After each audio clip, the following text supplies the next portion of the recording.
secret is not so much of a secret now as far as what teams feel that they can do against us on the defensive end.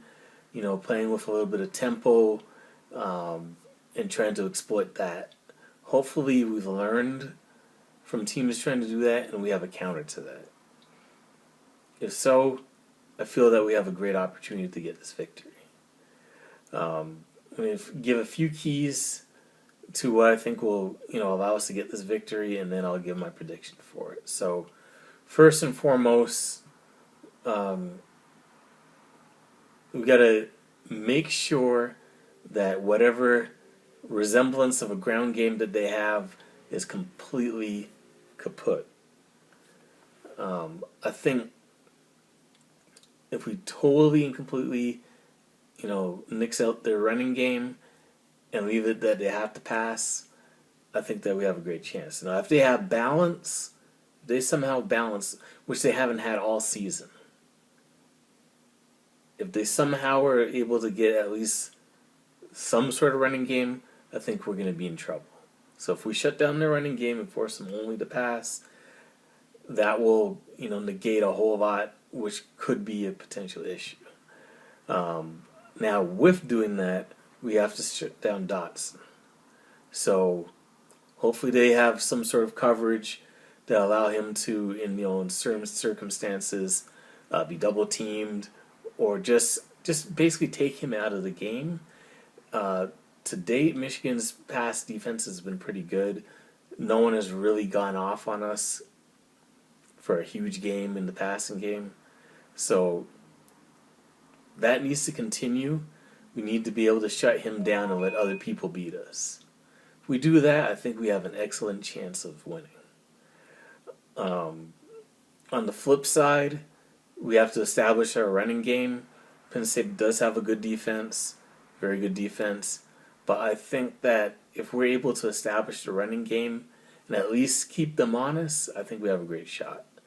It's almost similar, but not exactly the same as with the Wisconsin game. But a similar type of mindset and game plan will help us out. Like I said, run the ball pretty decently, at least enough to keep them honest, and try to spread the football around as far as the passing game goes, and play mistake-free football as far as that goes. No turnovers, no fancy stuff. Just play hard-nosed, smash-mouth football. And with that, we have to be better in the red zone. Can't be going down to the red zone and kicking 5 field goals. You have to be able to convert in the red zone. So hopefully we've come up with some better plays than the ones that we've had so far. And we were able to convert. Obviously injuries, play a big part in this. Hopefully we're all, I know that from that Indiana game we had a bunch of guys that got banged up. Hopefully we'll see like Blake Corum for this game, because it'll definitely help. But one thing I don't understand, this whole red zone, this issue that we have in the red zone, I don't understand it. Because we have guys that have the ability to make plays, and I don't understand why we struggle so much in the red zone. One thing that I thought should be something that they want to try is, let's say Blake Corum is 100% for this game. Why not have him start in the backfield, then motion him out to go as a wide receiver, but have him isolated on one side of the field and have your other wide receivers on the other side of the field, and just see what type of matchup you get from that. If you have it where you got like a linebacker that is trying to match up on him, that's a mismatch. He will win that matchup every single time. I don't understand why we don't try that and get that matchup. He will kill whoever's trying to cover him, especially if it's a linebacker. Don't know why we don't try that. Or have one of the tight ends do the exact same thing. I don't think any linebacker is going to be able to, keep up with Eric All. But we never try to do that. So it's just strange. But we got to be better in the red zone. No more kicking field goals. We have to convert in the red zone every single time. Now, there are instances where you may not be able to, especially if you get like a costly penalty or stuff like that, and it puts you behind the sticks. I get it, but if that's not the case, we shouldn't be squandering those opportunities. So we got to be better in the red zone.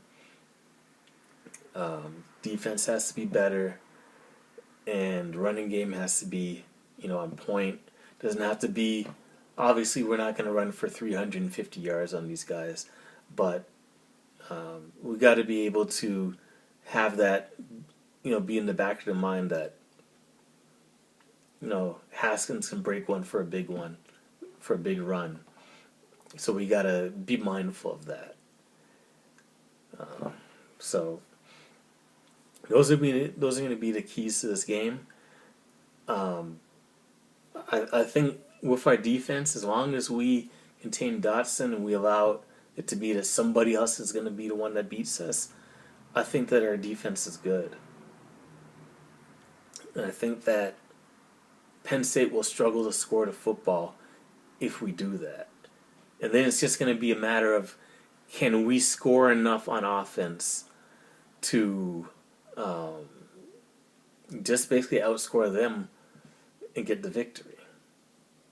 Because I think that if we contain Dotson and don't allow the running game to get any type of traction, I don't see these guys putting up huge numbers. Maybe like 17 points at the most, if we're on point with what we need to do in order to shut down what is pretty much their whole entire offense. So with that said, I'm predicting that we go into Penn State and we actually get a victory here. I'm not saying that because I just hope that that's the case. I really honestly think that we have the ability to go in there and get that victory. So I'm predicting that we get this one 26-17. Or I'm going to say 28-17 is what I predict. For the good guys, obviously. And, like I said, convert those field goals into touchdowns, and I think that we're in good shape. Anyways, that's it for the video. Thank you for watching. If you liked the video, definitely feel free to leave a like on the video. It definitely helps my channel. Leave me a comment in the comment section below. Do you think that we have a chance to get this victory? Have you given up on the season? Are you still thinking that we have a chance to make the playoffs? Let me know how you feel in the comment section below. And if you like my content and you want to continue to see it, definitely subscribe to the channel, and also hit the notification bell in order to get notifications of every time that I post a video. That is very key. Anyways, thank you for watching the video, and as always, go Blue.